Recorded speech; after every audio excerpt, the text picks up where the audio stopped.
દાદુ બાપા આવ્યા છે, રોટલો બનાવો. રોટલો બની ગયો.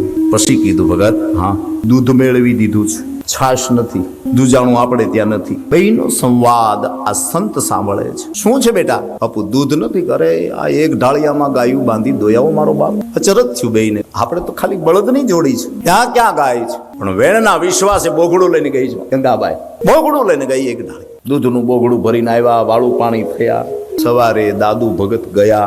પત્ની પતિને પૂછે છે કે આપણે તો બળદ છે, છતાંય પાપાએ કીધું કે ગાય દોઈ લ્યો. પછી તમે ફરજા બાજુ ગયા છો અને મૂંઝવણ પામીને માપી લે ને એ જ મહાપુરુષ.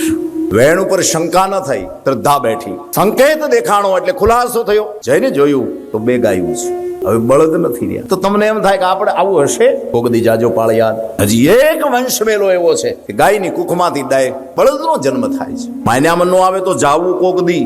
હજી વંશ વેલો છે, હજી બળદો છે, ડાયરેક્ટ બળદ. સંત શું ન કરી શકે?